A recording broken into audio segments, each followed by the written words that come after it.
Bom dia a todos. Hoje a gente vai dar continuidade, né, ao nosso projeto de webinars.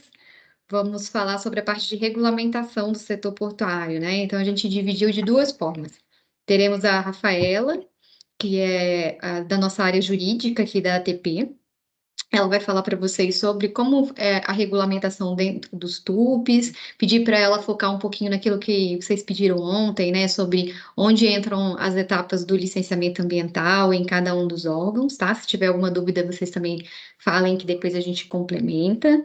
E depois a gente vai ter a doutora Beatriz, que vai falar sobre o processo dentro dos portos organizados, porque aí vai diferir um pouquinho ali no caso dos arrendamentos, tá bom? Rafaela, com você aí a palavra. Sinta-se à vontade aí para compartilhar sua apresentação.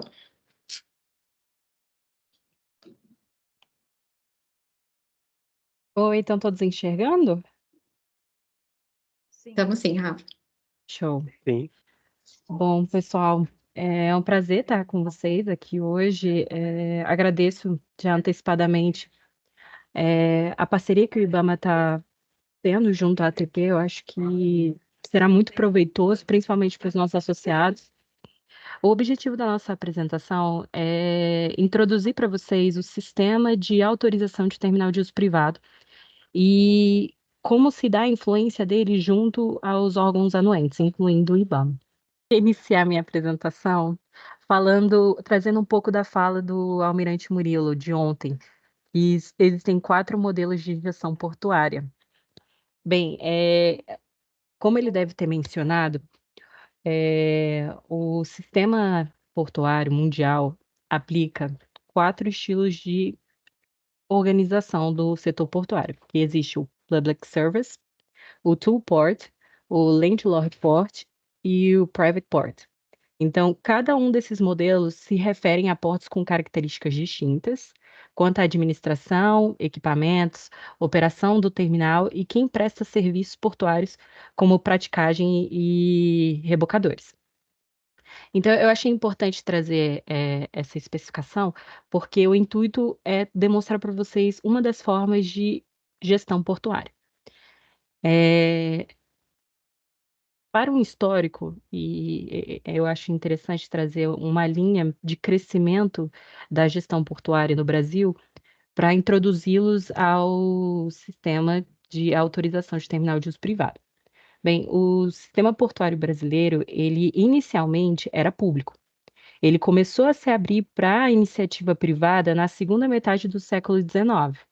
E a primeira legislação de concessão portuária foi em 1869.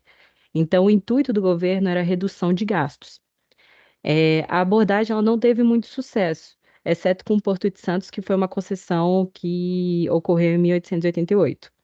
Então, após esses insucessos, houve um novo decreto no início do século XX que favoreceu os investimentos governamentais com concessões de curto prazo, e eu posso citar exemplos como os portos de Manaus e do Rio de Janeiro.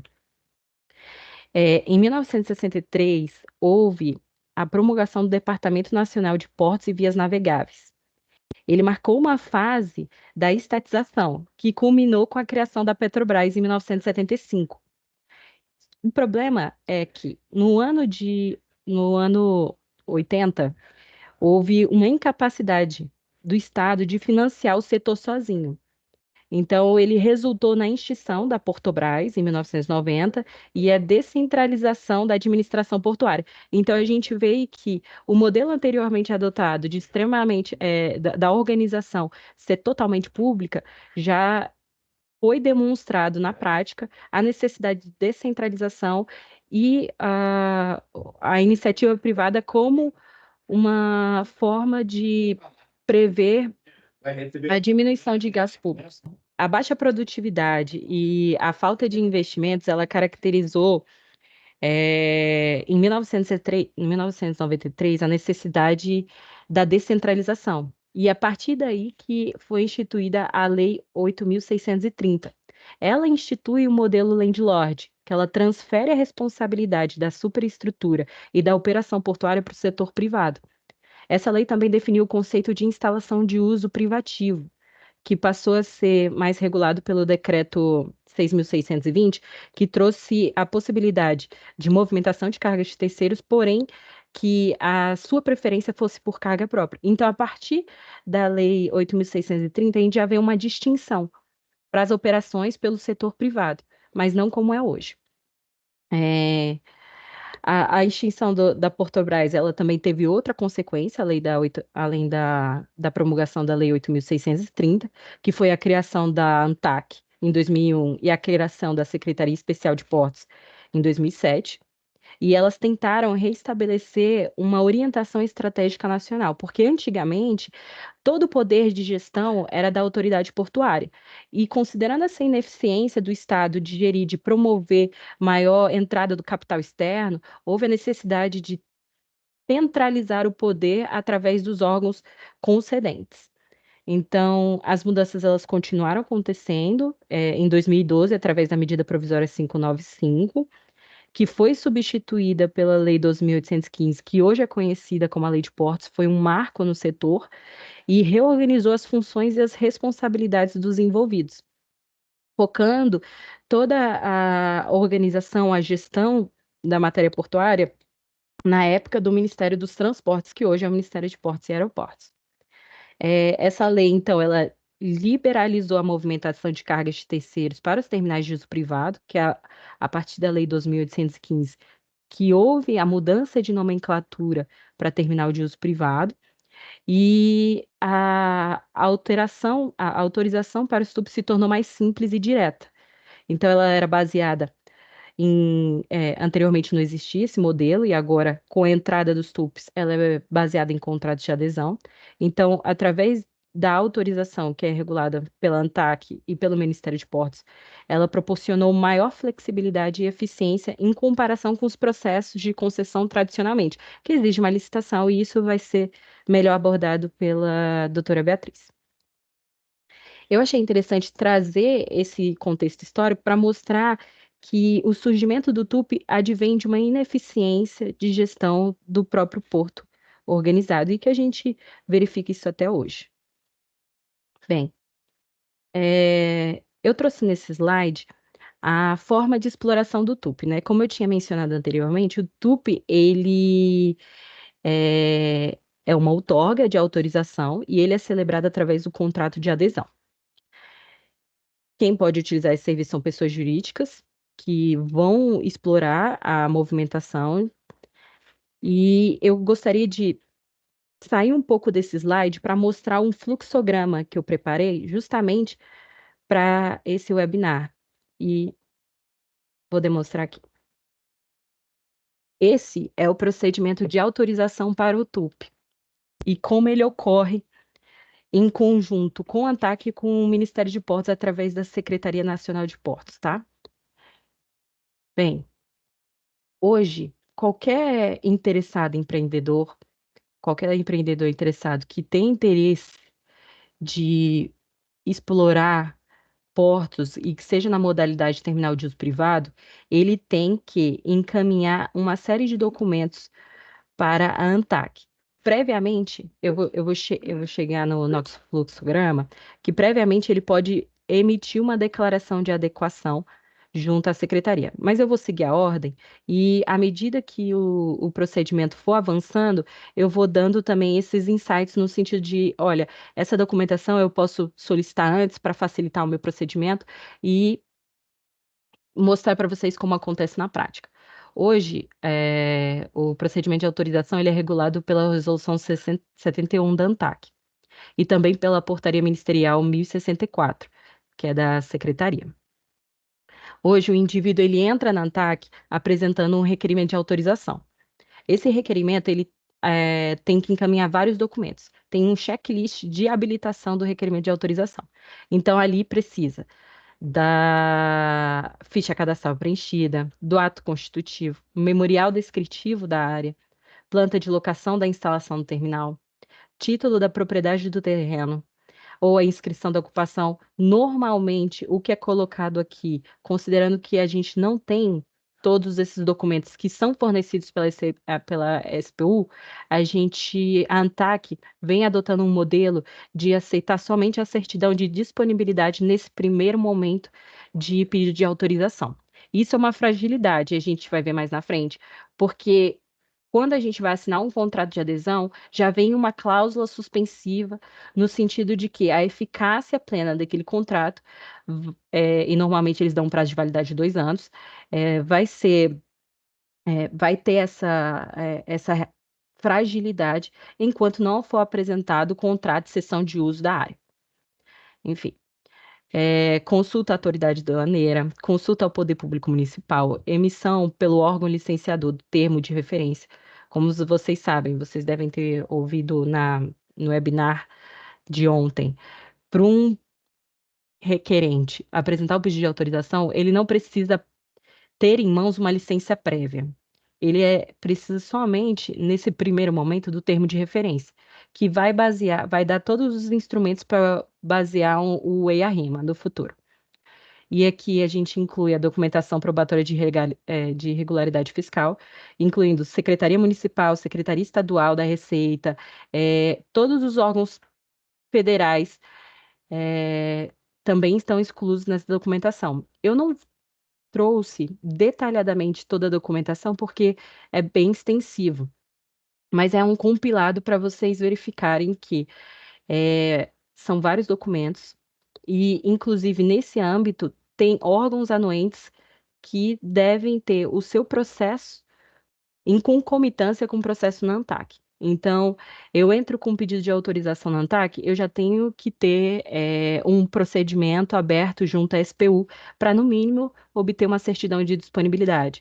Eu tenho que ter já dada entrada no processo de licenciamento junto ao IBAMA, para ter o TR, para, no mínimo, entrar com o requerimento de autorização. No caso da Marinha, eu preciso de um parecer favorável da autoridade marítima quanto ao cumprimento dos termos da norma ANS, que hoje ela foi atualizada pela norma 303, para dar entrada nesse pedido. Porque se eu não entregar esses documentos, o checklist, a gerência da ANTAQ, que é responsável por essa análise, vai dar como não atendido. Então, o processo vai continuar tramitando, porém, de forma mais lenta, aguardando o envio dessa documentação pelo requerente. De forma ilustrativa, eu queria mostrar para vocês como é o checklist realizado pela ANTAQ. É nesse modelo. Ele traz as informações do requerente, e aí vai fazendo a análise da documentação e dando o ok, caso atendido, e vai dando observações também quanto à necessidade de complementação da documentação, e enfim.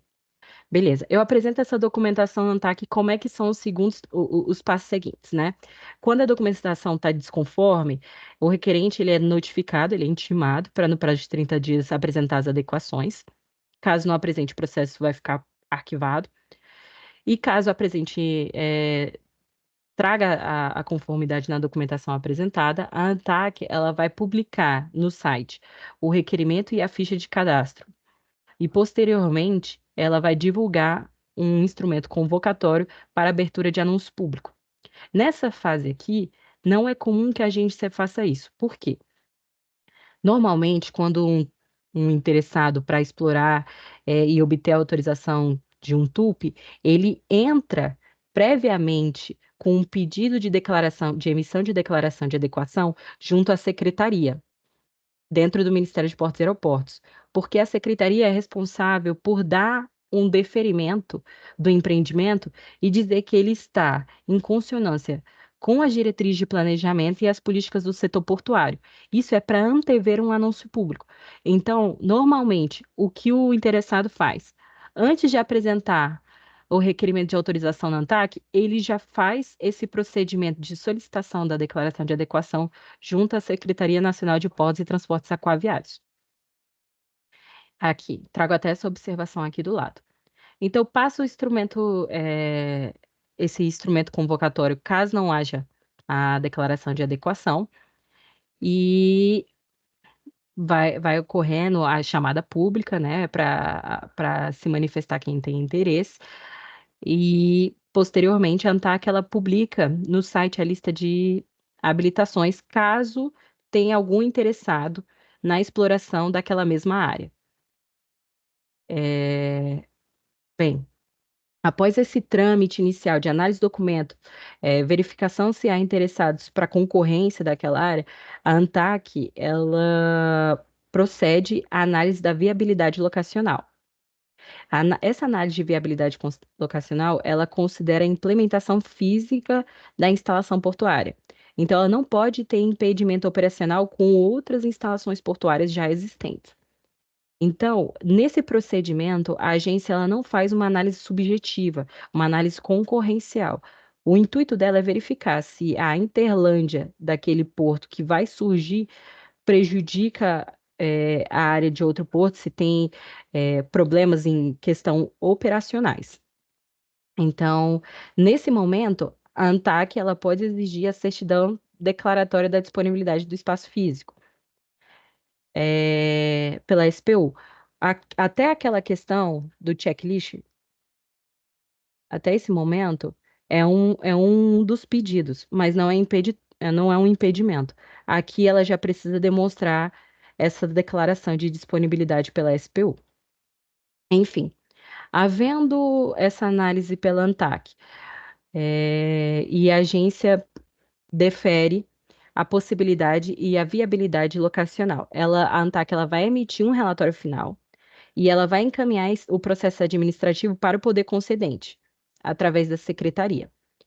E essa fase, normalmente há uma deliberação colegiada pela ANTAC, pela viabilidade, porque depois que o procedimento passa pela gerência de outorga de autorização, ele passa posteriormente por uma superintendência. Enquanto isso, já está sendo minutado o contrato de adesão, né? Uma minuta para ser encaminhada para o Ministério. E, enquanto isso, no sentido de documentação, no órgão ambiental, pelo menos, seja ele IBAMA, seja ele estadual, até o momento só foi solicitado o TR. Então, o, o empreendedor, ele já tem em mente que, sendo acatada sendo acatado o pedido de requerimento de autorização, a ANTAC deliberando colegiadamente pelo deferimento da autorização, encaminhada a minuta do contrato de adesão para o poder concedente, junto com o processo administrativo, no sentido de analisar tecnicamente toda aquela documentação. E aqui eu queria fazer um adendo. Quando essa documentação é encaminhada da ANTAC para o poder concedente, através da secretaria, eles refazem a análise técnica. Então, ele passa pela CGAU, que hoje é a coordenação, depois passa por uma superintendência, para posteriormente ser encaminhado para o secretário e posteriormente para a secretaria executiva. Então, assim, a gente vê que essa análise já é demorada na ANTAC, com documentos precários, porque não atestam de fato, por exemplo, uma licença prévia é só um termo de referência, que é utilizado, utilizando o exemplo do IBAMA, a certidão de disponibilidade na SPU. Então, eles refazem essa análise para posteriormente ser assinado o contrato de adesão. E aqui eu vou esclarecendo todo esse trâmite, né? Após deferimento pela secretaria, a minuta do contrato de adesão é enviado para assinatura do poder concedente, enfim. Depois da assinatura, o contrato de adesão ele é publicado no DOU. Eu queria esclarecer que todo esse procedimento feito aqui é o início da largada de um terminal de uso privado. Embora eu tenha um contrato de adesão assinado, eu não tenho o deferimento ou a possibilidade de começar a operação do meu terminal. Por quê? Para isso acontecer, eu preciso entrar com outro procedimento no ANTAC, que é o procedimento de emissão do TLO. E esse procedimento, ele fica condicionado à apresentação desses documentos complementares. Eu preciso fazer uma vistoria técnica, eu preciso obter a licença de operação. Só que para eu obter a licença de operação, eu tenho que já ter em mãos a licença prévia e a licença de instalação. E a gente sabe que esse trâmite tem que ter uma conexão com o trâmite de autorização do TUP. E quando a gente compara no âmbito prático o procedimento de licença é mais demorado, é mais complexo.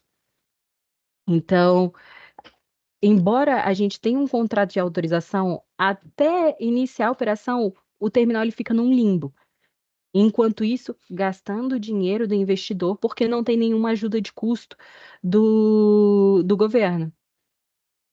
Então, continuando na documentação, para aqueles terminais que movimentam granéis líquidos, eu preciso de uma autorização de operação da ANP, eu preciso do certificado do Corpo de Bombeiros com jurisdição na área, eu preciso do plano de segurança da Seportos, eu preciso da licença de funcionamento emitida pelo Poder Municipal, além da fixação pela placa da ANTAQ.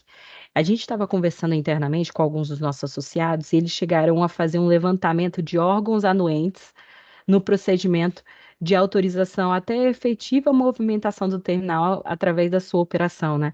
E eles concluíram que são 29 órgãos anuentes que participam dessa que fazem parte desse trâmite junto ao terminal de uso privado. A gente aqui mencionou a ANP, mencionamos Seportes, mencionamos Corpo de Bombeiros, mencionamos SPU, IBAMA, mas tem incluso Anvisa, tem incluso Polícia Federal, tem Secretaria Municipal para obtenção de certidões fiscais, além de Secretaria Estadual. Então, são vários órgãos que estão atrelados a esse procedimento de obtenção de outorga que impactam diretamente no processo, né? E enquanto isso, o investidor ele está aceitando esse risco e continuando investindo.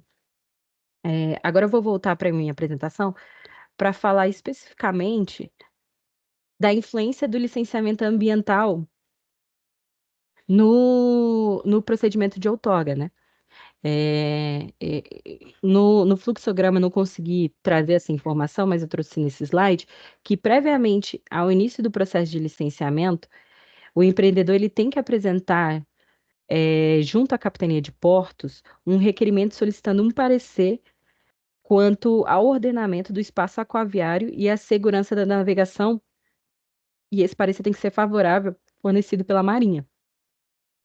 Então, previamente à emissão do próprio TR, eu preciso desse parecer favorável.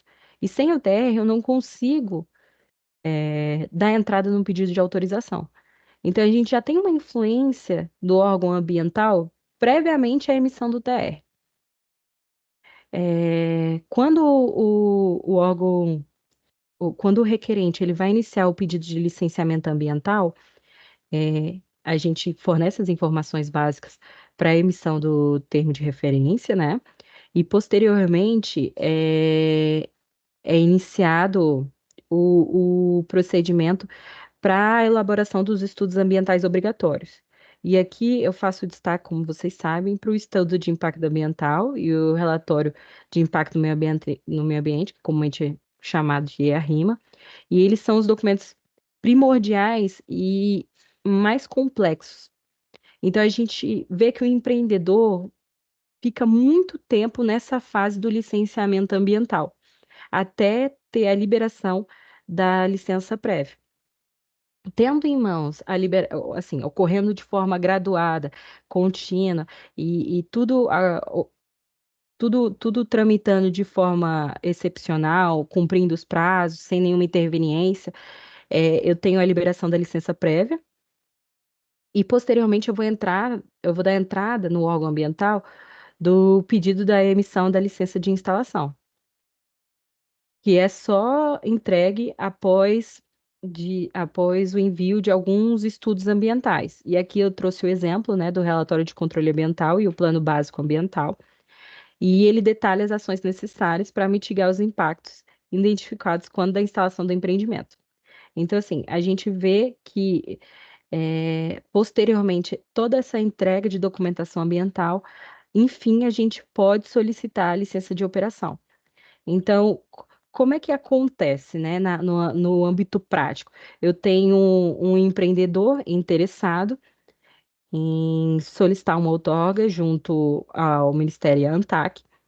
A partir dessa solicitação, eu já tenho que ter iniciado o processo de licenciamento ambiental e conseguido um parecer favorável da Marinha para obter o preenchimento do termo de referência e ser encaminhado na ANTAC para autorização. Então, aqui o procedimento vai ocorrendo de forma concomitante. E enquanto o licenciamento ambiental ele vai seguindo a sua ordem cronológica, o pedido de autorização também. O problema é que, deixa eu passar aqui. Como curiosidade, normalmente a celebração do contrato de adesão ela leva 16 meses. Só que todo esse trâmite junto aos órgãos anuentes levam anos. Para um terminal de uso privado conseguir operar, eu preciso confirmar a licença, eu preciso encaminhar para a ANTAC toda a documentação que eu linkei para vocês no fluxograma, e enquanto isso o investidor está investindo sem receber nenhum capital. Qual a diferença desse modelo para um arrendamento, né? Um terminal de uso privado, ele assina o contrato de adesão, então ele inicia o seu procedimento para obter o TLO, né, que é o termo de liberação da operação, para dar início à movimentação, né? Só que um terminal arrendado, assim que ele assina o seu contrato de arrendamento, ele já pode começar a operar. Por quê? Porque toda a infraestrutura base já foi fornecida pela União.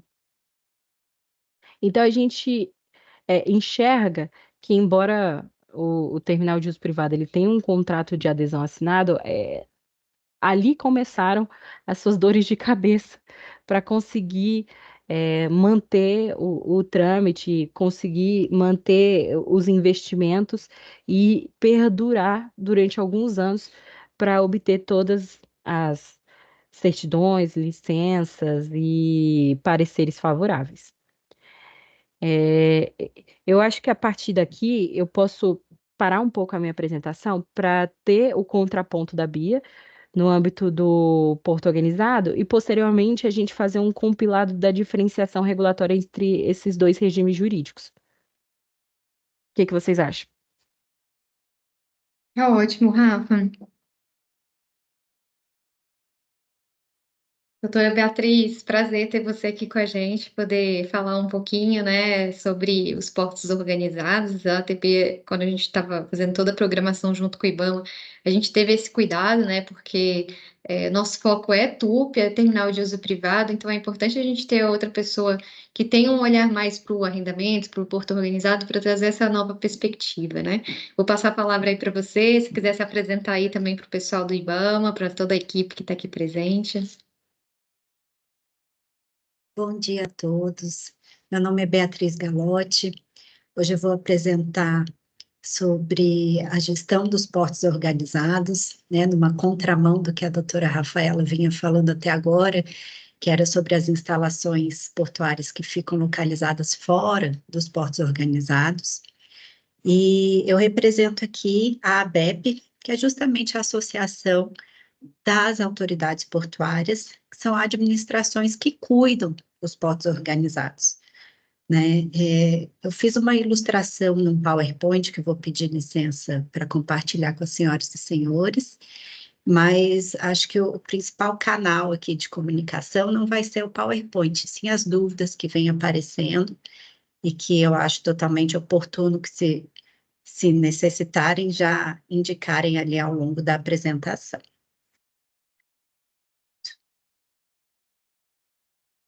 Então, hoje, essa diferenciação regulatória que a ABEP pretende trazer é sobre o porto organizado como um todo.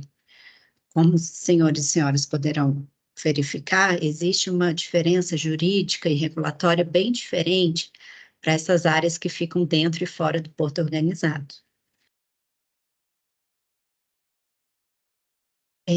Passando um breve histórico, o que são os portos organizados, né? Da onde eles surgiram? Inicialmente, o porto foi colocado como uma competência da União Federal, justamente devido à necessidade de organizar um setor que estava em plena expansão, isso desde os anos 1800, né, devido ao incremento das viagens marítimas com a finalidade de comércio, enquanto no início desses portos eles eram alocados aonde na costa tinha condição natural para embarque e desembarque de mercadorias, bastava o controle pela União Federal da cobrança dos direitos aduaneiros na importação e exportação das mercadorias. Mas logo, com a escassez dessas localidades com facilidades naturais, veio a necessidade de aporte de investimentos, e assim, da criação de alguns regimes de exploração, e principalmente com a finalidade da realização de obras de construção e melhoramentos por particulares. Paralelamente a isso, surgiram as figuras das administrações de portos, que vinham para explorar e administrar essas áreas portuárias. De toda forma, os regimes de portos públicos têm, desde essa época e até hoje, um motivo superior ao resultado financeiro que esses serviços podem gerar, que é justamente a movimentação de cargas.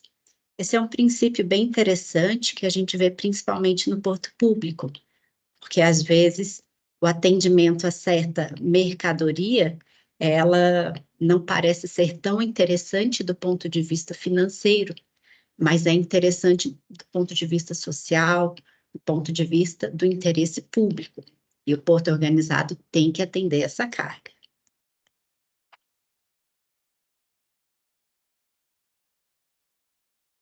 E por que a União não investe e explora os portos sozinhas? Bom, isso é muito claro, né, aqui no Brasil.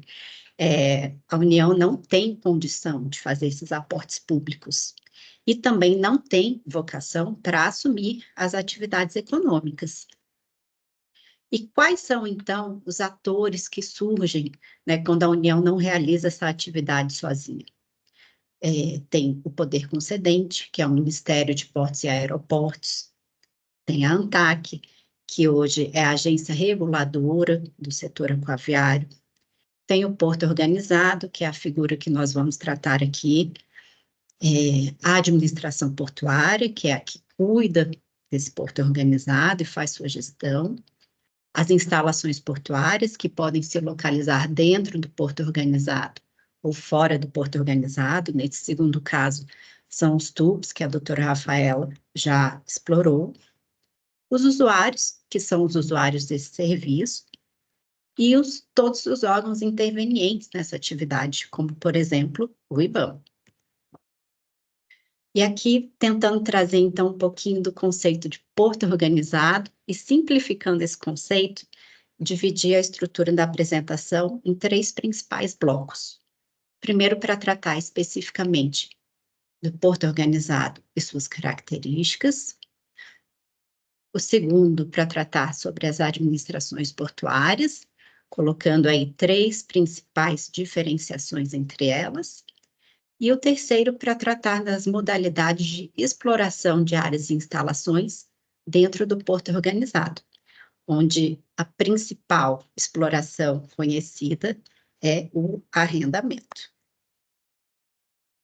Então, seguindo, porto organizado, ele é conceituado na própria lei de portos, que é a 12.815, que o constitui como um bem público construído e aparelhado para atender às necessidades da navegação, para realizar a movimentação de passageiros e a movimentação e a armazenagem de mercadorias, mas sempre sob a jurisdição de uma autoridade portuária. Essa autoridade portuária é uma das principais características do porto organizado, porque fora do porto organizado, cada TUP, né, cada instalação portuária pública, cuida da sua própria atividade. No porto organizado, que é um complexo maior que reúne instalações portuárias, há necessidade de uma autoridade portuária para fazer a gestão tanto dessas instalações e atividades ali realizadas, como das estruturas de acesso para esse porto. Então, além da autoridade portuária, tem-se uma área de jurisdição e poligonal, que é definida pelo Poder Executivo para cada porto organizado, E tem-se o PDZ, que é o Planejamento de Desenvolvimento e Zoneamento do Porto, que ele identifica, conforme as diretrizes do setor portuário, mas também outras diretrizes nacionais, como a questão do meio ambiente, quais áreas e instalações devem movimentar qual tipo de carga e em que região essas instalações devem ficar, com qual tamanho elas devem ter, e assim por diante. Áreas de expansão. E dentro do porto organizado, como é que se faz a remuneração das autoridades portuárias? Mediante tarifa. Quanto fora do porto se realiza atividade por preços, dentro do porto organizado, nas áreas de uso comum e pelas atividades realizadas diretamente pela autoridade portuária, a remuneração se dá através de tarifas públicas. Além disso, nós verificamos o conceito de reversibilidade de bens para as áreas que ficam dentro do porto organizado. Isso significa que aqueles bens necessários à atividade portuária, que constituem a instalação portuária, são reversíveis ao final do contrato de exploração, ou seja, ficam para a União para propiciar a continuidade da atividade portuária. Mesmo quando esse contrato acabar, o equipamento estará lá para que o próximo arrendatário ou explorador de área continue a atividade portuária sem gerar prejuízo ao mercado. E, geralmente, via de regra, e hoje toda regra tem sua exceção, e no setor portuário isso tem acontecido cada vez mais vezes, mas, via de regra, as áreas do porto organizado são disponibilizadas para exploração de terceiros através de procedimentos de licitação. E as atividades de trabalho são contratadas junto ao porto organizado através do OGMO, órgão gestor de mão de obra. Essa é uma das principais diferenças também com relação aos TUPs, já que os TUPs não precisam requisitar mão de obra junto ao OGMO. Seguindo adiante, dentro do porto organizado, toda a atividade portuária propriamente dita é realizada por um operador portuário. E ele é escolhido pelo porto, ou melhor, ele pode trabalhar dentro desse porto a partir do momento que ele obtém uma pré-qualificação. Essa pré-qualificação é verificada através de um checklist, onde se apresentam todos os requisitos, incluindo questões de segurança e meio ambiente, indicando que esse operador portuário está apto para realizar as operações sensíveis da atividade portuária dentro do porto. Dentro do porto, também temos o regulamento de exploração portuária, que é como se fosse uma cartilha da administração do porto, que traduz ali melhor os detalhamentos da atividade portuária, algumas competências ali dentro do porto, algumas questões vinculadas à diferenciação de áreas e instalações, algumas regras de prioridade, preferência para a entrada de embarcações e atracação.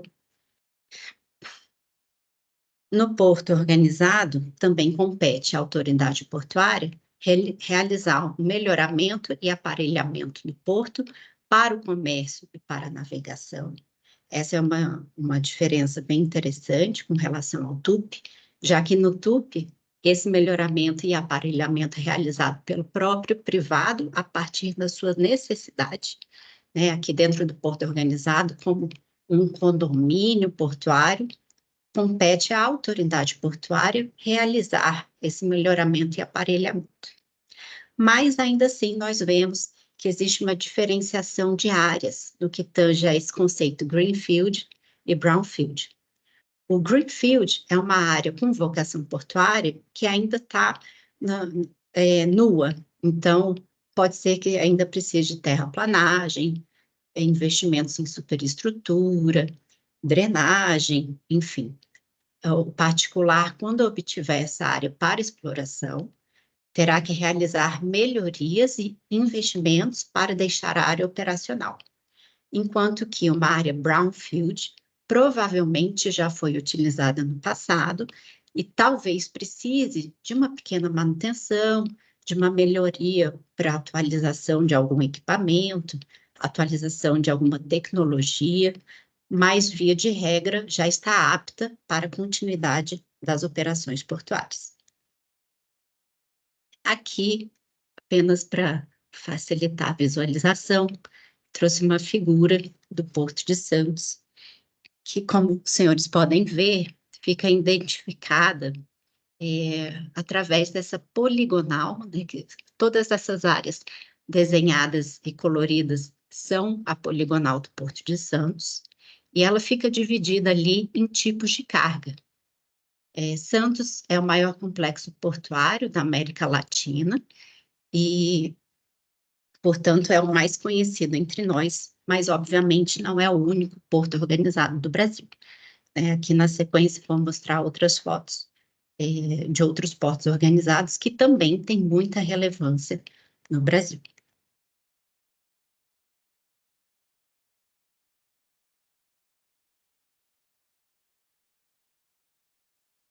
Aqui é a mesma área lá do Porto de Santos, mas onde é possível verificar o tamanho, né, complexidade da sua natureza. Ali, ainda dividido por tipos de carga, dessas colorações diferentes, verifica-se que é um complexo realmente gigantesco de áreas com vocação portuária, que a autoridade portuária fica responsável por garantir um bom acesso aquaviário, um bom acesso terrestre e por realizar essas divisões das instalações para sua transferência para os privados. Seguindo, então, a gente pode tratar um pouquinho sobre a administração portuária. Existem 3 principais conceitos hoje de administração portuária, né? As CIAs-DOCAs, as companhias-DOCAs, as delegatárias e as concessionárias. As companhias-DOCAs e as delegatárias, elas realizam a administração direta desses portos para a União, sendo que as CIAs-DOCAs são empresas públicas federais, geralmente, e os portos públicos que estão com delegatárias foram passadas à delegação para estados e municípios. Isso significa que o porto deixa de ser da União? Não, significa que sua gestão, ao longo de um contrato de delegação, de um convênio de delegação, fica sob a responsabilidade de uma empresa pública municipal ou estadual. E esse terceiro conceito, que é relativamente novo, apesar de já ter sido historicamente utilizado, é o da concessionária, porque uma concessionária, uma empresa privada, pode sim, hoje, ser uma administração portuária. Mas temos somente um caso em vigor, que é do Porto de Vitória e o Porto de Barra do Riacho.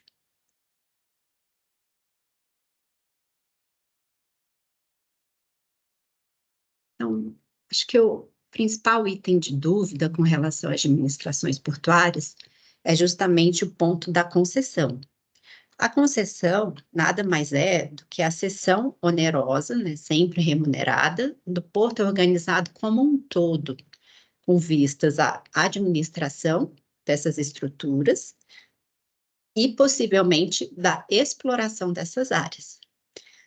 Então, existem 3 principais tipos de concessão.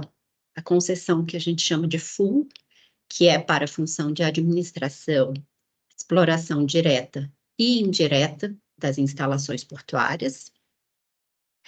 A concessão, que passa somente o direito de administração e exploração indireta das áreas, ou a concessão que passa ao privado somente a função de administração do porto. No caso de Vitória, a concessão é a 2, né, a que passa a função de administração do porto e a possibilidade de exploração indireta das áreas. O que significa essa exploração indireta? Justamente que a concessionária, depois de ganhar uma licitação realizada para essa concessão do porto organizado, vai contratar com privados a exploração indireta das instalações portuárias. É como se num porto organizado não concedido, como se fosse a contratação de arrendamentos, tá?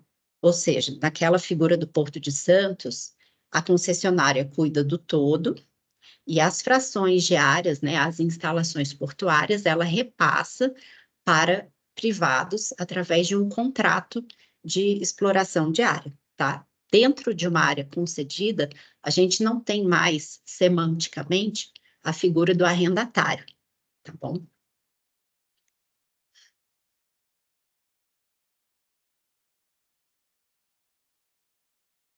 E quais são as principais competências de uma administração portuária? Obviamente, esse rol de competências está descrito na Lei 12.815, e eu gosto de trazer a lei porque ela sempre vai ser a melhor bíblia para o setor. A lei e seu decreto respondem praticamente todas as dúvidas que temos, de uma maneira geral, né, devendo levar para o olhar da norma aquilo que é o detalhamento dessa lei e do decreto. Para fins de competência da administração portuária, o artigo 17 da lei dispõe que compete a ela cumprir e fazer cumprir as leis, todas as leis, ou seja, uma norma do IBAMA, por exemplo, compete à administração portuária fiscalizar, né, fazer com que o explorador da área adira a essa norma? Sim. Compete à administração do porto assegurar o gozo das vantagens do melhoramento e aparelhamento do porto ao comércio e à navegação, pré-qualificar os operadores portuários, que são aqueles que vão efetivamente realizar a atividade de operação portuária, né? Ou seja, na movimentação e armazenagem de mercadorias. Compete à administração portuária sempre arrecadar o valor das suas tarifas, fiscalizar ou executar diretamente obras de construção, reforma, ampliação, melhoramento, conservação de instalações, fiscalizar a operação portuária, em especial considerando respeito e segurança também do meio ambiente, promover remoção de embarcações ou cascos de embarcações que possam prejudicar o acesso ao porto, autorizar a entrada e saída e atracação, desatracação, fundeio e tráfego de embarcação na área do porto, autorizar a movimentação de cargas das embarcações, ressalvadas as competências de outras autoridades que agem também no porto organizado. Então, como se verifica, é realmente uma gestão desse condomínio portuário, visando sempre propiciar que os entes que estão ali dentro, né, os exploradores de área que estão dentro do porto organizado, tenham todas as melhores condições para desempenhar sua atividade portuária. Tá sempre pensando no quê? No resultado para o usuário, né? Se o porto para, é o usuário quem paga a conta. E o que delimita, então, essa competência da administração portuária dentro desse complexo que nós chamamos de porto organizado? O complexo compreende todas as instalações portuárias e infraestruturas de proteção e de acesso. Isso significa as instalações portuárias lá existentes, como cais, docas, pontes, pires de atracação, armazéns, sítios, pátios, edificações de uma forma geral, vias internas de circulação rodoviária e ferroviária.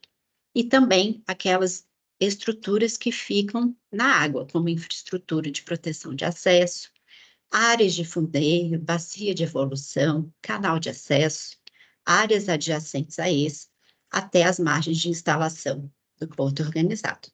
Saiu do porto organizado, a administração portuária não tem mais competência.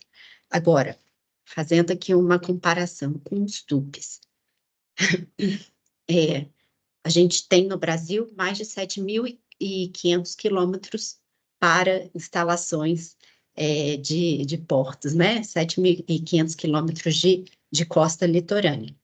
Mas, obviamente, muitos lugares são conhecidos por condições melhores para a colocação desses portos. Por isso que, às vezes, próximo a um porto organizado, há um conglomerado de instalações portuárias privadas.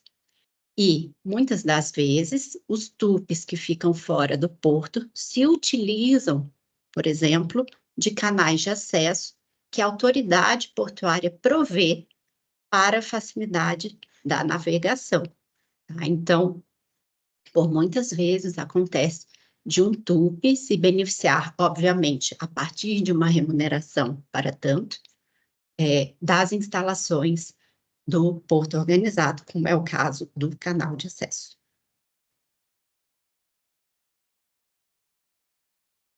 E de onde que vêm, geralmente, os investimentos que são realizados nos portos organizados?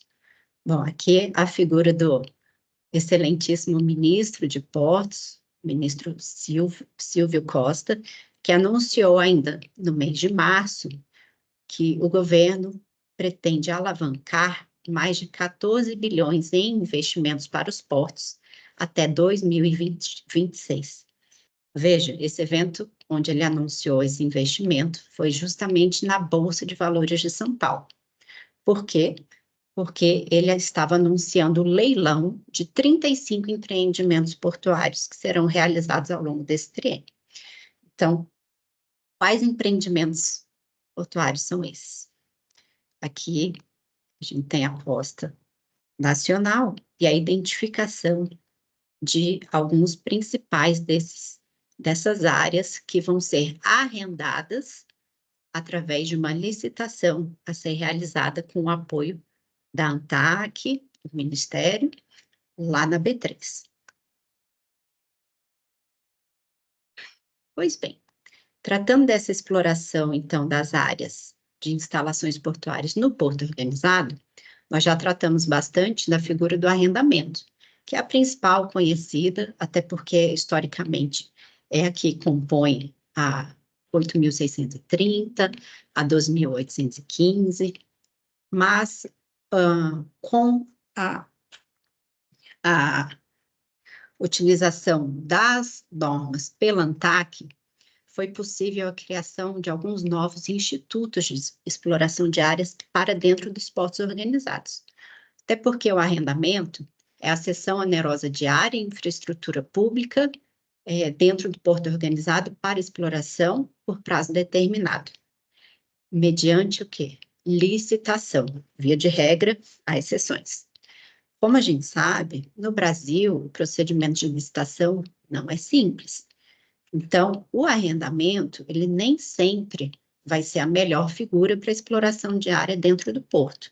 Seja porque seu prazo costuma ser mais ampliado, né? Atualmente ele pode vigorar por até 70 anos, seja porque o procedimento de licitação inviabilizaria esse projeto a curto prazo, seja por algumas outras características que vamos ver agora. Então, existem outros instrumentos para exploração de área dentro dos portos. Por exemplo, contrato de transição. Contrato de transição é um instrumento comumente utilizado pela administração do porto para quando um contrato de arrendamento se expirou e ainda não houve uma nova licitação dessa área. Para você não deixar uma área ociosa, que é o terror do porto organizado, é a ociosidade, né? A falta de eficiência na exploração de suas áreas, você leva para o privado a possibilidade de contratar a exploração a curto prazo dessa área. Hoje, existe uma resolução da ANTAQ que prevê que esse instrumento de transição poderá ter o prazo de até 2 anos, mas então você confere a esse particular pelo prazo de até 2 anos, ou até que sobrevenha a licitação, a exploração dessa área. E assim você garante o quê? Para o usuário final, a movimentação dessa carga, você garante para a autoridade portuária a remuneração da exploração dessa área e garante ao particular a perenidade da sua atividade. Também tem-se o instrumento do uso temporário. O uso temporário, ele diverge da transição, não pelo fato de ser realmente um período pequeno, nesse caso de até 5 anos, de exploração da área, mas porque sua principal característica é a atração de novas cargas para o porto organizado. Então, quem vai poder pedir a utilização desse instrumento de uso temporário é aquele que tem interesse na movimentação e armazenagem de carga, o mercado não consolidado no porto. Isso significa o quê? Que a carga que se pretende movimentar através desse contrato não foi operada neste porto em específico nos últimos 5 anos. Esse contrato sendo frutífero a longo prazo, ou seja, dentro desses 5 anos, a intenção é justamente que a autoridade portuária veja que sua rentabilidade, né, que sua exploração foi positiva e abra um processo de licitação para arrendar essa área a longo prazo, justamente para movimentação e consolidação dessa carga no porto organizado. Tem-se também um instrumento de passagem. A passagem, ela é justamente o acesso em área do porto organizado para aquelas instalações que ficam em retroáreas. Né? Existem hoje muitas instalações que têm cara de porto e que estão fora do porto e que também não são TUP. Tá? São instalações retroportuárias que acessam a margem de água, né, as embarcações, pela passagem dentro do porto organizado. Obviamente, essa passagem tem várias regras para que seja deferida, mas um de seus princípios é possibilitar sempre que possível que essas instalações de retroárea consigam acessar o porto organizado para realizar sua operação de movimentação e armazenagem de carga. O princípio da passagem ele é interessante porque ele mostra justamente qual é a principal ideologia, se eu posso trazer essa palavra, do porto organizado, que é justamente, na medida do possível, trazer o máximo de operação portuária, né, o máximo de eficiência, o máximo de retorno de tarifas públicas e de satisfação para o usuário com a área que ela tem.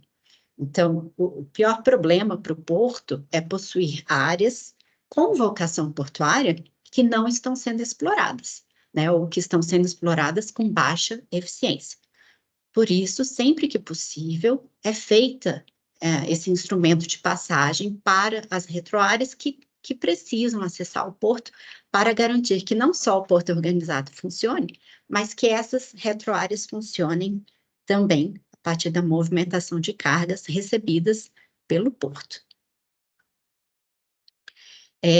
Essa nova resolução que a ANTAC traz, e preciso deixar claro que ainda não é uma norma em definitivo, mas é uma proposta de norma que deve vingar, por isso que eu trago aqui esses institutos, ainda coloca mais 3 novas modalidades que hoje em dia não estão em utilização pelas administrações portuárias, pelo menos não na forma deste normativo, tá? A primeira delas é o uso do espelho d'água com a finalidade de exploração. Por que eu falo dessa finalidade específica?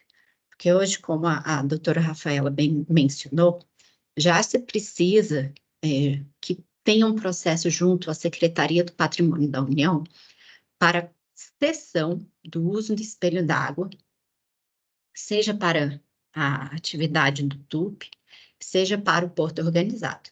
No caso do porto organizado, a SPU confere o direito de utilização desse espelho d'água como um todo para a autoridade portuária.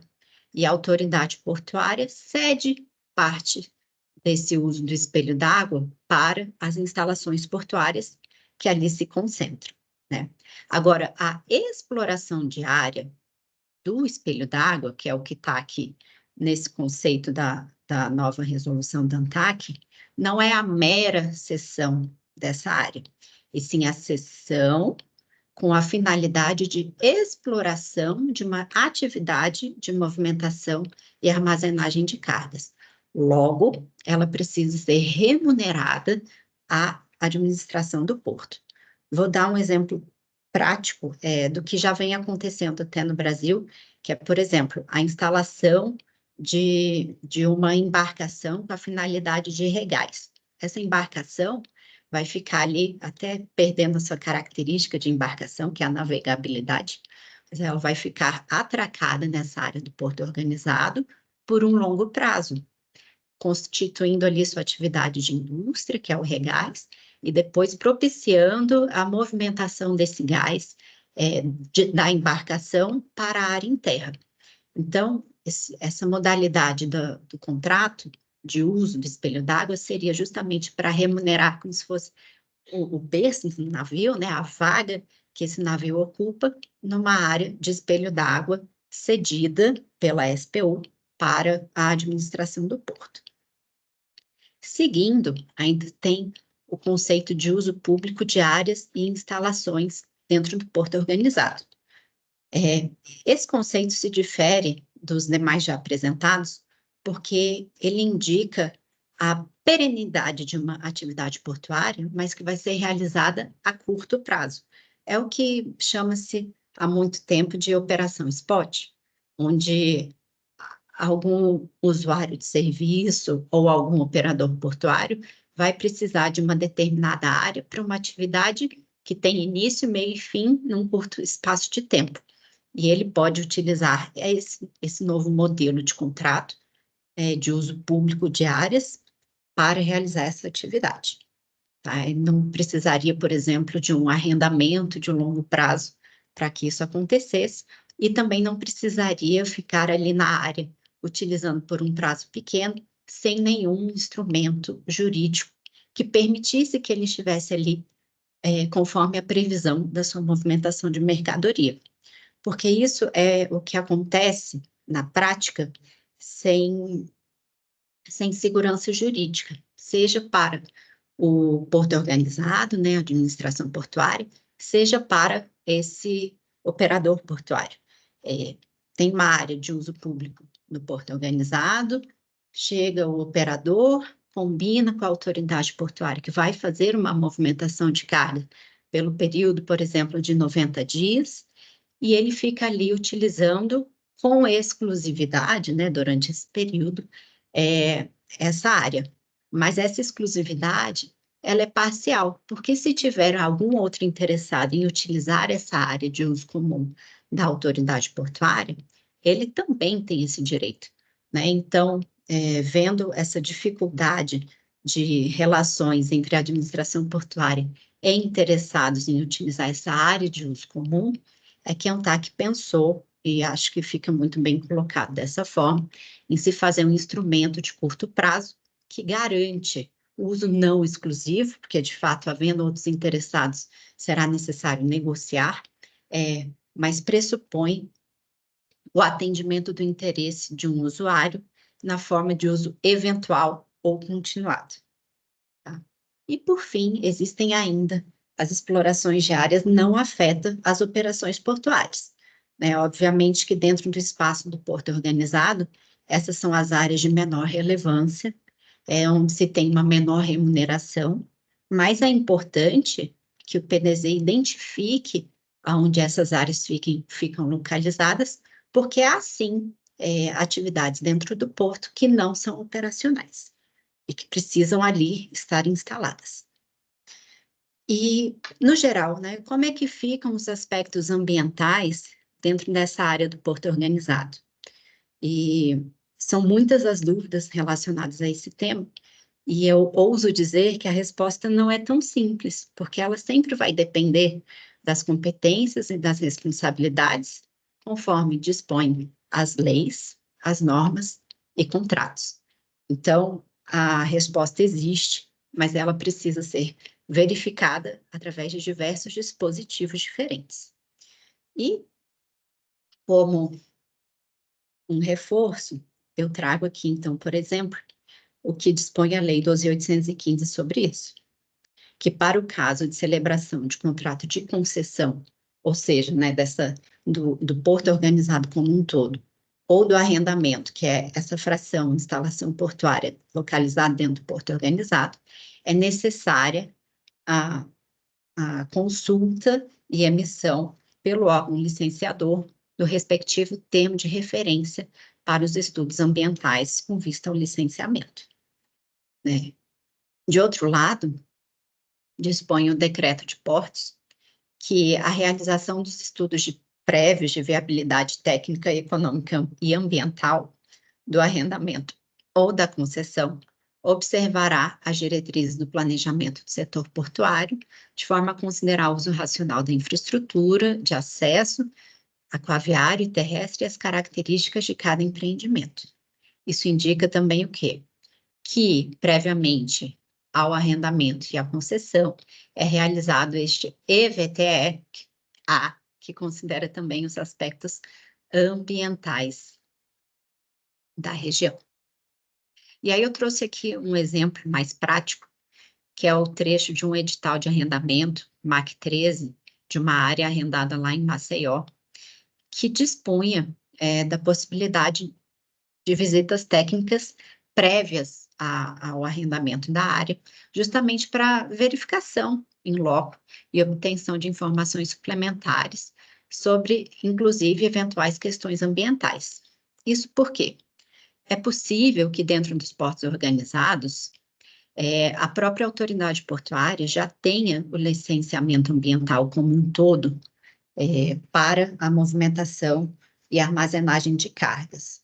Mas também é possível que essas áreas já licenciadas tenha algum vício, né, tenha alguma necessidade de tratamento e que este tratamento... Oi, Bárbara, eu vi que você está com a mãozinha, é tempo? Não é tempo não, na verdade é uma dúvida só em relação a isso que você está apresentando agora, né? Então, assim, no geral, pela lei, durante para você assinar o contrato de arrendamento seria o TR, segundo a 12.815, bastaria o TR, depois você vai entrar com os pedidos de outras licenças ambientais, né? Mas na prática, aquilo que você vê mais, durante o leilão, você já tem a LO daquelas áreas, na prática, o que acontece mais? Na prática, para as cargas consolidadas nos portos, geralmente a autoridade portuária já possui uma licença que integra tudo, tá? Às vezes é uma licença específica para essa área, às vezes é uma licença um pouco mais abrangente, mas já costuma facilitar muito para o arrendatário que chega. Às vezes é necessário complementar a licença, por exemplo, se ele tiver que fazer ali, tem um pedacinho, quase tudo é brownfield, mas se juntou nesse arrendamento um pequeno pedaço greenfield que ainda tem uma vegetação nativa. Às vezes é preciso pegar junto ao órgão ambiental a autorização para supressão dessa mata, né? E a licença para operação nessa área que ainda é greenfield. Mas, via de regra, as autoridades portuárias já possuem grande parte das licenças ambientais. E o que fica a cargo do arrendatário é a manutenção das condições dessa licença, né, o atendimento das condicionantes e eventuais imprevistos, se assim eu posso considerar, dessa atividade portuária. Porque todo e qualquer dano ambiental causado por uma arrendatária, por um operador portuário ou qualquer outro explorador de área dentro do porto organizado, é primariamente de responsabilidade desta pessoa. E, secundariamente, né, de uma maneira geral, obviamente, acaba respondendo à administração do porto, pois compete à administração verificar se todos os requisitos de condições legais, inclusive legais ambientais, estão sendo cumpridos. Então, aqui embaixo, nessa seção ambiental, eu trouxe um relatório que compõe o edital de arrendamento dessa área PAR 01, que identifica justamente isso que a gente acabou de tratar, que a autoridade portuária já possuía a licença de operação e, portanto, seria dispensável a obtenção de LP específico para o empreendimento, tá?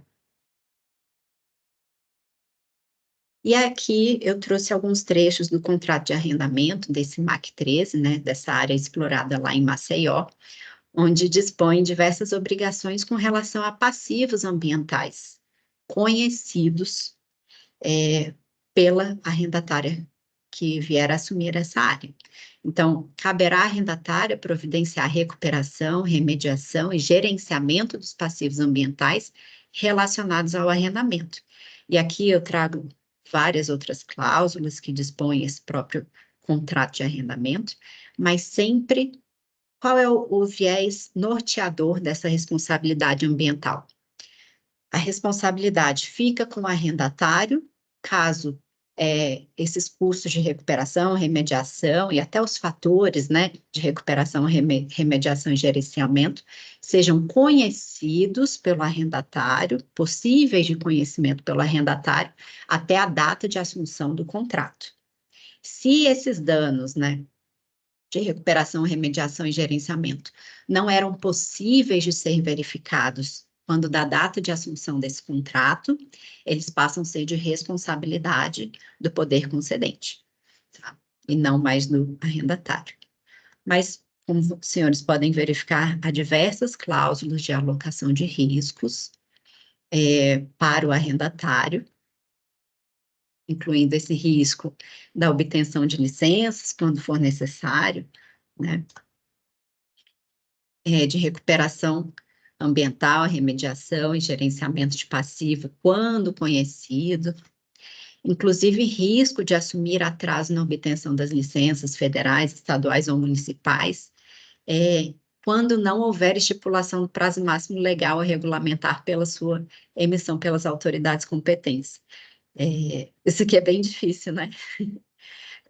Coitado do arrendatário, quando a norma não dispuser que tal licença deverá ser entregue ao interessado em até X dias, X meses, fica na sua matriz de risco, né, na matriz de risco do arrendatário, lidar com o eventual atraso nessa obtenção da licença. E aí, muitos recorrem ao Poder Judiciário, pedindo que seja feita a entrega da licença em prazo razoável, mas é fato que no Brasil que a gente tem, nem sempre o prazo disposto na norma ou ante a ausência de prazo na norma, nem sempre é possível a entrega do resultado pelo órgão no prazo razoável, né? Agora, isso realmente é uma questão que impacta demais, como a Rafaela já colocou, os empreendimentos, mesmo os empreendimentos de arrendamento. E no contrato de arrendamento, também tem as disposições sobre o que compete ao poder concedente. E é engraçado, né? Mas são só esses dois trechinhos que são os principais vinculados aos ambientais. Enquanto que para os arrendatários as disposições eram várias, para o poder concedente é de responsabilidade dele e de sua matriz de risco o descumprimento de obrigações contratuais atribuídas a ele mesmo, os custos decorrentes dessa recuperação, remediação, monitoramento e gerenciamento do passivo ambiental, quando não conhecidos até a data de assunção do contrato, e atraso ou paralisação das atividades decorrentes de demora ou até da impossibilidade da obtenção de licenças ambientais, somente no caso da inexistência ou cassação de licença ambiental do porto organizado. Isso significa que, se o porto organizado lança um edital para um arrendamento e fala, eu tenho a licença, pode vir que você vai começar a operar no dia seguinte da assinatura do contrato, e essa licença é cassada, aí sim a gente está tratando de uma responsabilidade do poder concedente. Fora isso, é uma responsabilidade do arrendatário. E aqui, para finalizar, eu trago uma foto do Porto do Itaqui, que é um porto organizado. Como podem ver, ele é bem bonito, bem estruturado, tem um canal de acesso cuja manutenção é feita pela autoridade portuária. E, além do canal de acesso, que é uma das principais questões que hoje trazem a competência da autoridade ambiental, eu trouxe aqui outros temas que também são de importância tanto para o porto organizado, quanto para os exploradores de área desse porto, como para o órgão ambiental. São temas como dragagem, novas operações, cargas não consolidadas, a exploração offshore, monitoramento da qualidade de água, plano de educação ambiental, plano de emergência individual, e etc. E esse etc. ainda tem muitas questões, né, que ficam a cargo aí do órgão ambiental para a complementação dessa atividade que ocorre nos portos organizados. Em termos gerais, era isso. É uma matéria densa, complexa. Eu evitei ficar trazendo dispositivos legais para não confundir, mas acho que o principal é diferenciar justamente as estruturas, né? O porto é organizado de uma autoridade portuária, que pode ser a pessoa da concessionária, e dos arrendamentos e demais figuras de regime de exploração dessas áreas e instalações localizadas dentro do porto. Obrigada. Obrigada aí pela participação. Gente, eu queria ver aí você e a Rafaela, às vezes a gente tentar fazer uma jogadinha, tentando pensar também em algumas questões que os próprios servidores perguntaram ontem, né, Janaína?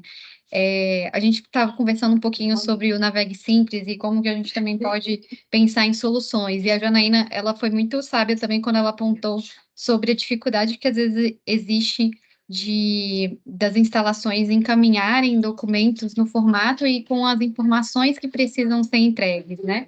E que às vezes acaba um vai e vem danado, né?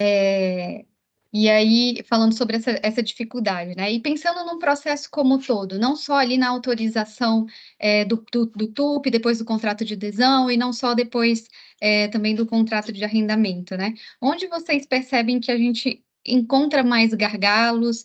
Às vezes, por exemplo, existe algum outro órgão que exige um LP ou uma LO antes de entregar uma autorização, e às vezes a comunicação entre esses dois órgãos não é feita num passo muito legal, assim, o que vocês veem que hoje poderia ser melhorado, assim? Tanto dos terminais também, tá? Trazendo também a responsabilidade dos terminais aqui. Bárbara, eu vou Pode começar ir, Rafa. falando e a doutora Beatriz depois ela me complementa. A gente fez uma pesquisa interna, né, para verificar junto aos nossos associados quais eram os principais gargalos que eles estavam enfrentando. E cada um tem a sua particularidade. Quando o terminal ele já tem há muito tempo, o problema dele vai ser a renovação do LO.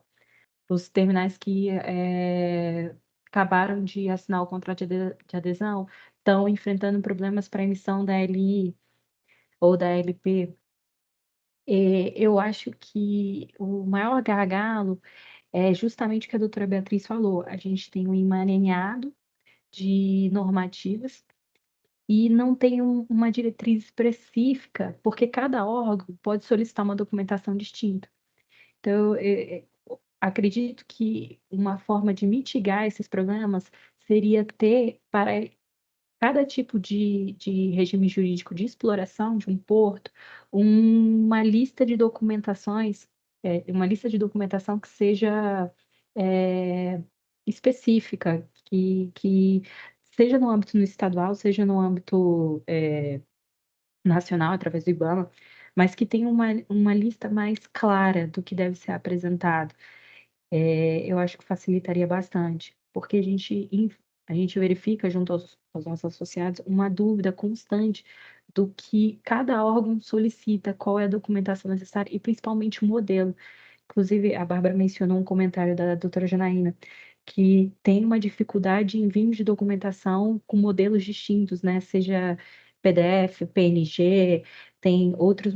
Então, eu acho que ter esse tipo de direcionamento, orientação, seria interessante também. Eu acho que era, inclusive, né, Janaína, acho que eram até faltas de dados, né? São documentações que chegam faltando informações também, não é? O que eu coloquei ontem foi a questão da qualidade dos documentos que são Dos documentos, apresentados. né? Porque no primeiro documento que no começo do processo, eles recebem o termo de referência, né, onde vem as orientações para a elaboração do estudo, né, que quase tudo que a gente tem aqui é estudo de impacto ambiental. Mas eu acho que eu não conheço nenhuma situação aqui que o EIA foi avaliado e o empreendimento, e foi conclusiva a análise de primeira, porque quase sempre tem muita coisa faltando, lacuna mesmo de informação, né? Ou às vezes eles interpretam Aí não dá para informar, né, se é má interpretação, se é falha na qualificação, enfim, mas a baixa qualidade dos estudos apresentados afeta muito o tempo de resposta do licenciamento, porque a gente às vezes tem que fazer muitas reanálises e demandar muitas complementações para poder chegar a uma conclusão sobre a avaliação de impacto e poder tomar essa decisão quanto à viabilidade, né?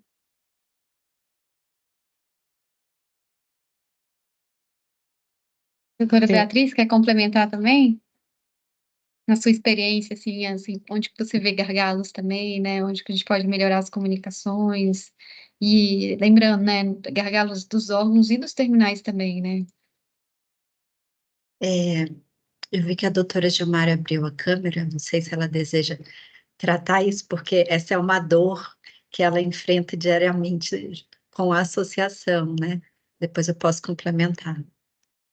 Eu vou compartilhar rapidamente uma experiência de quem teve 10 anos à frente de Porto, no estado da Paraíba, Porto de Cabedelo, a gente tem uma relação com o IBAMA diferenciado, né? Porque nós temos, por ser um porto estadual, existia muito mais a influência do órgão ambiental estadual. O IBAMA ele já tinha uma outra relação de fiscalização propriamente dita das atividades, mas não era o órgão que emitia, por exemplo, as nossas licenças de operação, licença de instalação de novos terminais arrendados, tampouco a licença da dragagem. E aí essa foi a experiência de Cabedelo. A gente teve uma parceria, uma relação muito boa com o IBAMA, mas aí tratando de outras exigências que estão dentro das portarias da ANTAC, onde também faz parte, o IBAMA também é um dos órgãos que, enfim, interveniente nessa regulação portuária. Já quando eu tive uma participação agora recente na CODEBA, que é uma DOCAS federal, e a gente, inclusive, estava tratando tanto de novas instalações de terminais, como também, que a gente não conseguiu falar aqui, mas licença de dragagem, aí era uma relação completamente com o IBAMA, totalmente com o IBAMA. E hoje, à frente da associação, à frente da ABEP, eu dialogo com as autoridades portuárias que fazem parte da nossa associação, e aí eu estou falando de portos tanto estaduais como federais. Engraçado, outros portos, por exemplo, Paranaguá, ele é um porto que é delegado ao Estado, mas a relação de licenciamento é diretamente com o IBAMA. Essa é uma dúvida que eu nunca entendi. Por que que alguns portos delegados têm essa relação direta com o IBAMA e outros só com o órgão estadual, como era o meu caso em Cabedelo? Mas o principal gargalo, só para finalizar, era mais compartilhar essas duas vertentes, um porto que tinha relação e outro que não, e hoje, com essa visão maior, eu começo a ver os outros portos que, mesmo na condição de ser estadual, têm relação com o IBAMA. E o principal gargalo, realmente, a gente sentia muito, e aí, por isso que eu tenho, assim, aplaudido e dialogado desde ontem, muito empolgada com essa iniciativa, tanto do IBAMA procurar a ATP, como da ATP acolher nessa capacitação, era muito, obviamente, os técnicos do IBAMA, eles estão extremamente preparados dentro da legislação do IBAMA. Quando você vem para o setor portuário, há um desconhecimento. E isso, às vezes, dificultava principalmente a gestão documental, o andamento dos processos.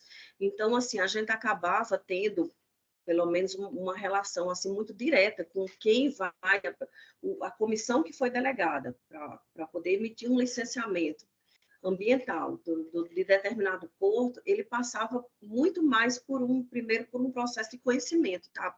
Pelo amor de Deus, o que é que a gente está fazendo aqui? Né? Como é que funciona essa estrutura, que é o que a gente está dialogando aqui agora nesse webinar. E acho que o gargalo é esse engessamento mesmo, da não comunicação, muitas vezes um detalhe, por exemplo, que se comunica, não sei se eu estou me fazendo expressar da melhor forma, mas para o avanço de uma gestão que é de responsabilidade do IBAMA, precisa de algum documento, alguma coisa de um outro órgão interveniente. E aí a não comunicabilidade disso, não ser uma regra clara uníssona.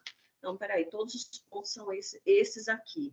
Eu não sei se me fiz entender. Agora a doutora Beatriz ajuda. O jurídico sempre dá aquela peneirada e burilada no que a gente está falando.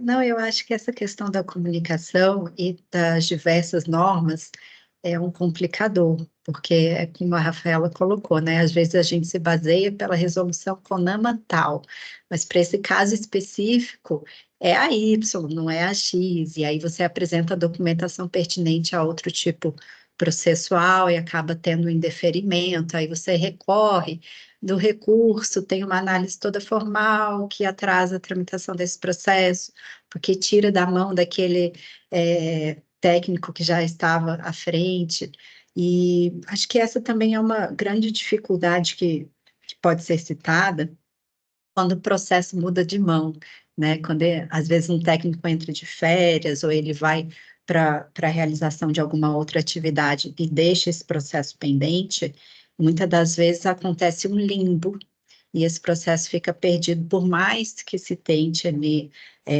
o engajamento, a realização de reuniões, tal, esse processo acaba sofrendo uma mora na sua análise, né?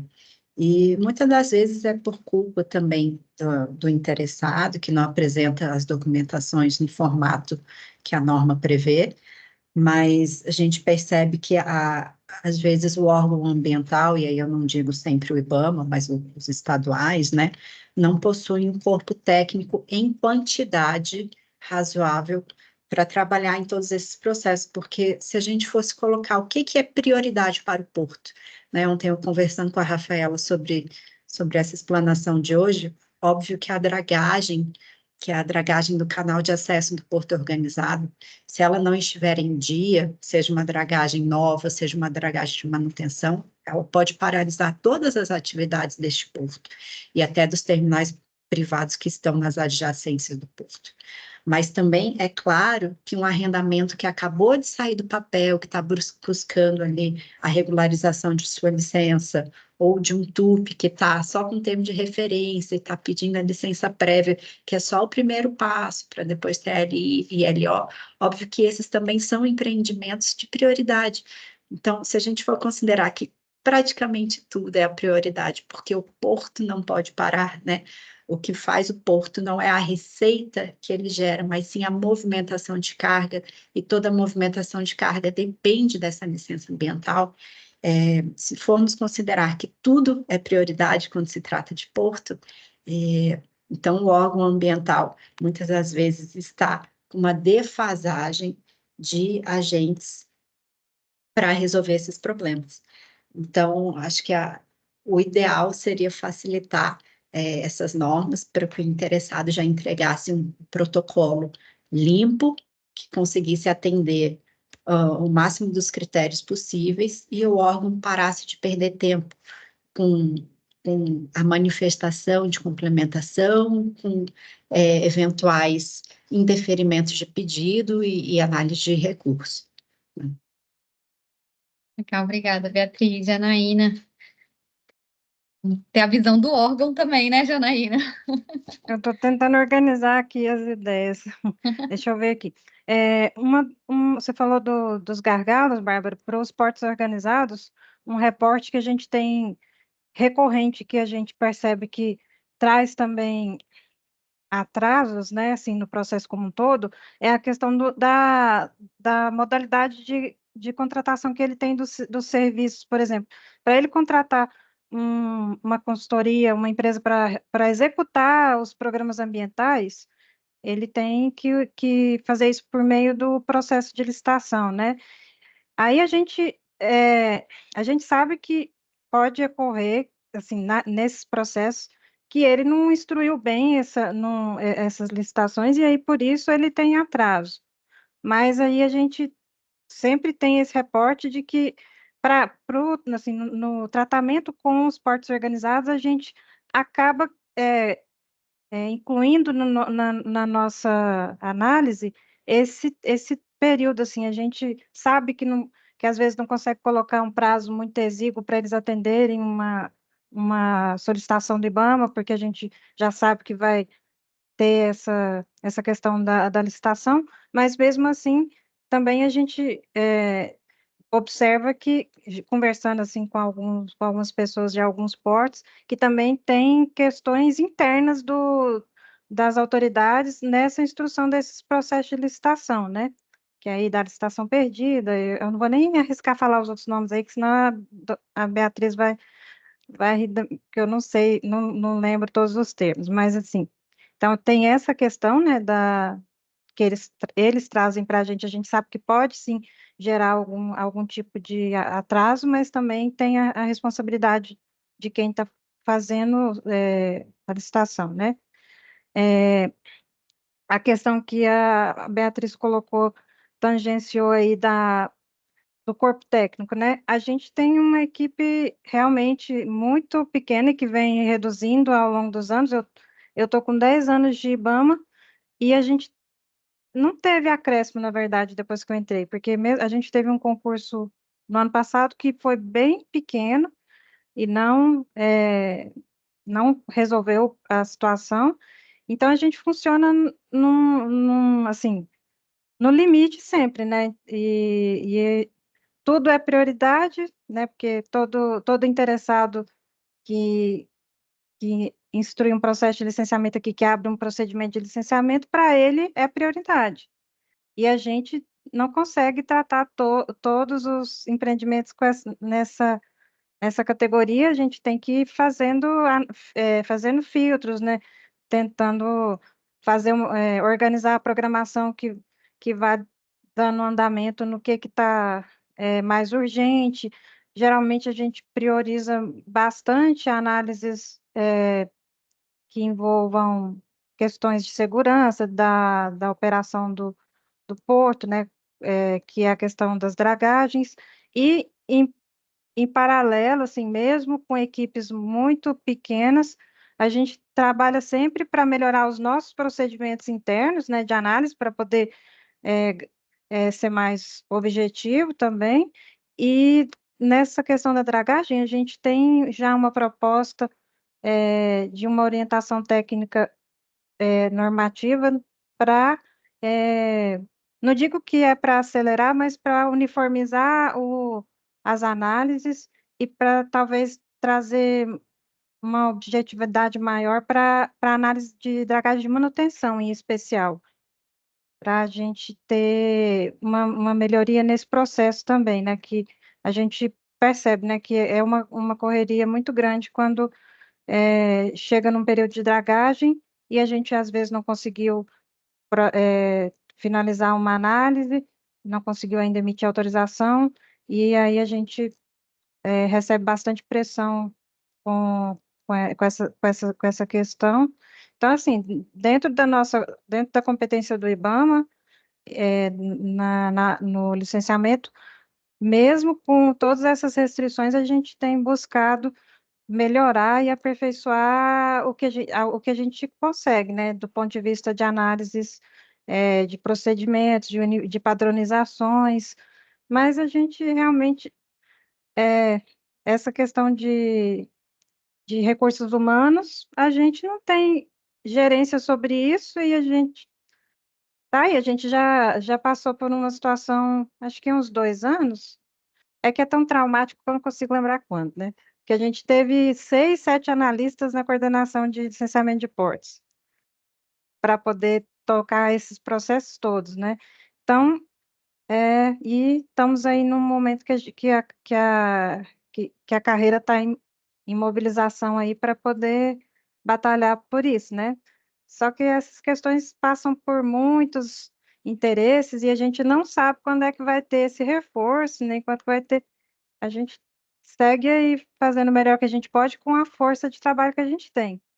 E um dos objetivos de chamar essa conversa, né, com a TP e com a BEP, é melhorar a nossa atuação, né, para a gente entender também esses gargalos e atuar naqueles pontos que a gente consegue melhorar, né? Com certeza, Janaína, e do nosso lado também, né? E eu consigo ver muito claramente essa mudança, assim, de visão do IBAMA, e que é muito legal, né? Acho que tem uns dias atrás, vocês fizeram até um evento também sobre o processo de delegação de licenciamento, né? Que também é uma forma de tentar acelerar esse processo e passar para os estados alguns desses licenciamentos, né? Eu acho que esse projeto aí também foi muito legal, né? E a gente vê várias instalações que fazem isso, né? Estão fazendo licenciamentos no estado, né? E eu acho que foi bem interessante isso daí também. Eu acho que a Bárbara fez alguma pergunta também, não foi? Eu acho que até a Rafaela pode responder aqui. Em caso de TUP de economia mista, geralmente a contratação ocorre por licitação ou depende do tipo de produto? Ou depende de como ocorre a questão de ter o governo como sócio e também um ente privado como sócio? Bárbara, antes de eu responder a pergunta, a Gilmara estava com a mão levantada, não sei se ela estava Sim, vamos querendo lá, tratar sobre Gilmara. Desculpa. Não, com a fala da Janaína, a gente identifica pelo menos assim esse entendimento, eu acho que ele está muito, muito amplo, né? Os gargalos que o IBAMA identifica, acho que são os mesmos que as autoridades identificam, né? A questão do recurso humano, o quadro de pessoal, às vezes processos incompletos. Então, quando a gente tem pelo menos essa delimitação, isso é importante, né? Obviamente, alguns pontos a gente não tem muita ingerência, como, por exemplo, essa parte de recursos humanos, e isso não é exclusivo só do IBAMA, né? Isso é um déficit, assim, nossa, de Receita Federal, Anvisa, esses órgãos anuentes que atuam diretamente dentro do porto, todos eles estão, me parece, assim, uns com mais, outros com menos, mas uma limitação de quadro de pessoal, né? O próprio Ministério da Agricultura, órgão importantíssimo na hora das autorizações de carga, de descarga, e às vezes, enfim, alguns portos maiores sofrem mais, os portos menores sofrem muito também, porque a movimentação já é um pouco menor, mais escassa, e quanto mais demora, mais, enfim, encarece o custo daquilo ali. Mas a gente tem essa mesma compreensão.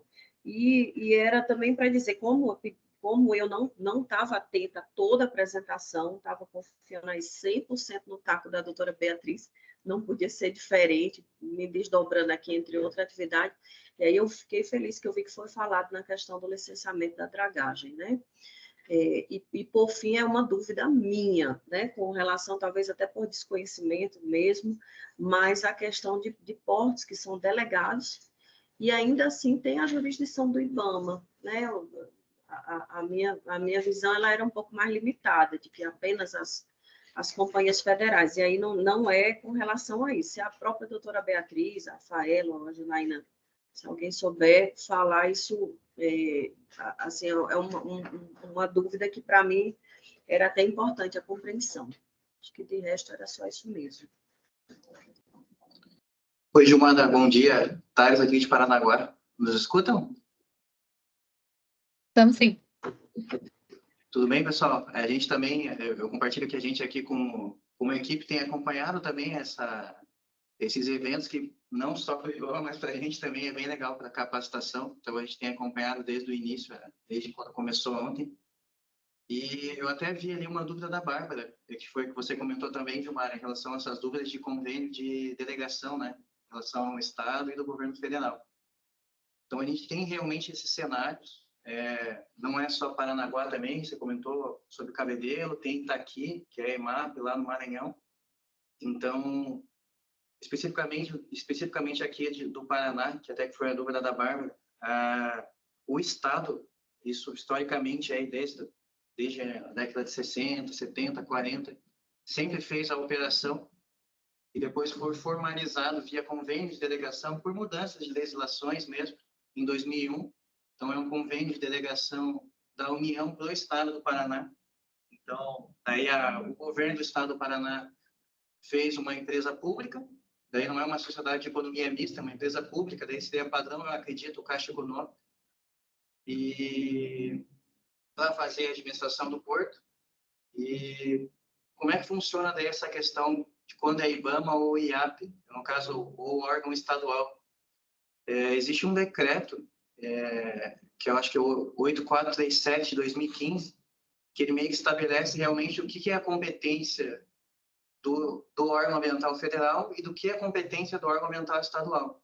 Então, especificamente, portos que movimentem mais de 15 milhões de toneladas, ou portos containeiros que movimentem mais de 450 mil TEUs anuais, eles são daí licenciados pelo órgão ambiental federal, que é o caso aqui, por exemplo, da autoridade portuária do Porto Organizado aqui de Paranaguá. Como ele movimenta mais de 15 milhões, hoje está movimentando na faixa de 60, 65, então ele realmente é licenciado pelo IBAMA.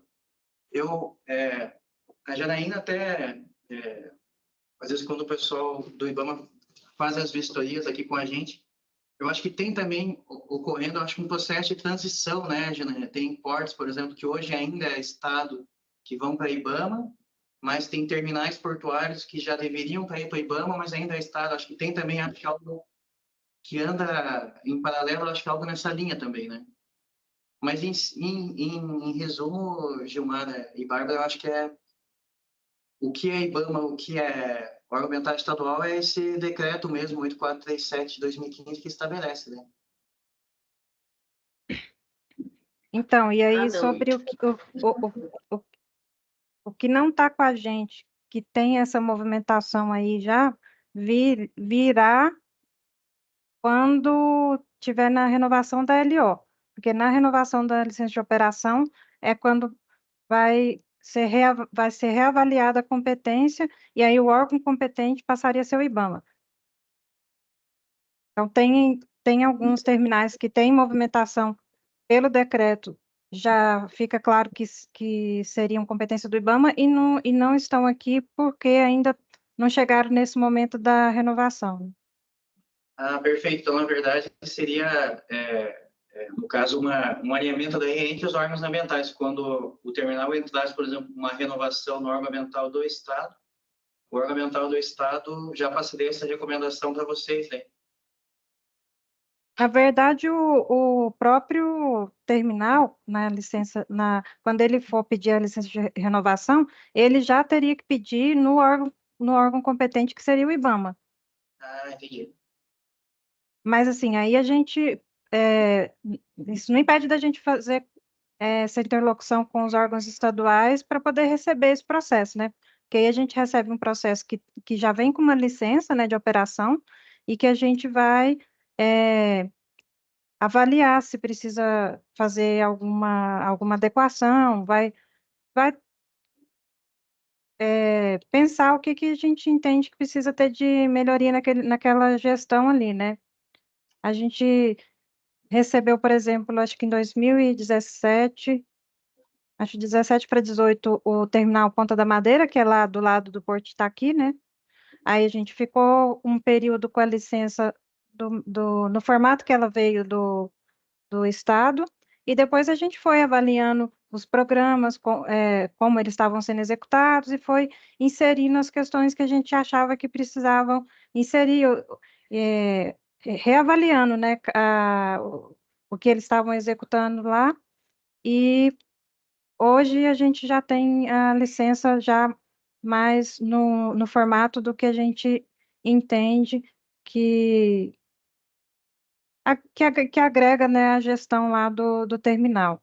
Então, é mais ou menos assim que a gente trabalhou nessa transição, né? Porque para a gente também foi uma coisa nova, né? Lidar com essa transição. Aí, no caso do Porto de Itaqui, ele veio, pediu a renovação da licença aqui, e na época que ele pediu, a gente teve dificuldade para recepcionar, de atender as demandas que eles tinham, né? E ele então se posicionou a favor da delegação e a gente entrou em acordo, né? Aí para a delegação é o interessado, o órgão estadual e o órgão competente. Então a gente. Aí depois a Rosângela está aqui. Ah, não, peraí, a Rosângela não está trabalhando com delegação, não. Porque a gente tem outras pessoas de outras unidades participando aqui. Mas para a delegação a gente tem, tem que ter a concordância dos três, né? E aí a gente passa a responsabilidade da condução do licenciamento para o outro ente, mas a gente tem que acompanhar essa gestão. Aí eu não vou me meter muito falar de delegação, não. Se a Rosângela quiser complementar. Eu posso falar um pouquinho, porque eu já trabalhei lá, mas atualmente estou no licenciamento ambiental corretivo. É firmado um acordo de cooperação técnica entre o ente, né, entre o Estado e o IBAMA, para fazer a condução do licenciamento, mas a competência a competência do licenciamento continua sendo do federal. Então, a gente, por meio desse acordo, deve acompanhar, por meio das suas cláusulas lá de acompanhamento, e são apresentados relatórios anuais para o IBAMA para a gente fazer essa avaliação desse acompanhamento. A gente não audita o licenciamento, mas a gente acompanha para ver se as cláusulas do acordo estão sendo executadas. E é isso. Assim. Obrigada, Rosângela. Nada. Agora, eu até vou aproveitar para responder a pergunta da Bárbara. Bárbara, em geral, as empresas de economia mista, elas estão sujeitas às regras da licitação, da lei de licitações e também da lei das estatais, né? Então, de modo geral, há uma necessidade de licitação quando há economia mista. Essa é a regra geral. Existem exceções e a modalidade vai depender do valor do contrato e vai depender também do produto que está sendo contratado. Eu, assim, olhando na minha experiência e de cabeça, eu não me recordo de TUPs de economia mista. Tem PCM, mas ele é do Estado, mas é gerido pelo privado. Mas, inclusive, doutora Beatriz, se você tiver um TUP em mente de economia mista para a gente citar e ver na prática, mas em mente eu não me recordo nenhum agora. A Pra gente Transpetro, debater. Rafa, talvez não seja de economia mista, mas ela precisa de licitação, acho que em alguns casos. Não, Bia, não sei. Estou aqui pensando no caso da Transpetro, mas acho que sim. A Petrobras. Eu estou até interpretando um pouquinho mais a pergunta. Eu acho que quando a Bárbara citou TUP misto, era justamente porque não é comum ver um TUP na mão de um estado, como é o caso da CIP, né, a Companhia de Integração Portuária do Ceará. Mas ele é um TUP, então, pela regra, ele vai continuar exigindo o mesmo licenciamento ambiental, caindo nessa mesma avaliação de competência do decreto 8437. E aí, o que vai diferenciar esse TUP, que é do Estado, dos demais TUPs, que geralmente são da iniciativa privada, é geralmente a necessidade de, em alguns casos, contratar mediante licitação. Mas aí não é pelo fato dele ser a gente nem chama ele de TUP misto, né? Ele é um TUP. Aliás, a CIP, muita gente acha que é uma autoridade portuária só pelo fato de ser do Estado. Não é. A CIP é um TUP. E tem um outro exemplo até interessante que eu ia trazer, mas achei que ia ficar demais na apresentação, mas é o complexo do Porto de Açu, que embora ele seja um complexo portuário e seja denominado de Porto do Açu, ele não é um porto organizado. Ele é um condomínio de terminais portuários privados, administrado, né, de uma maneira geral, mas não por uma autoridade portuária, administrado como um condomínio por também uma empresa privada. E nesse caso também se enquadram todas as regras relativas aos TUPs, não aos portos organizados. E só para complementar a fala da doutora Beatriz, o Porto do Açu, no caso, ele é gerido totalmente por particular. Então, sem intervenção do Estado nesse sentido. Inclusive, o modelo que ela mencionou do porto organizado é utilizado pelo Porto do Açu. O Porto do Açu faz arrendamentos, mas são contratos de autorização na sua área do porto. Então é bem interessante. É um landlord totalmente privado. Mas respondendo sua pergunta, Bárbara, havendo a participação, para alguns casos é necessária a previsão de licitação, sim.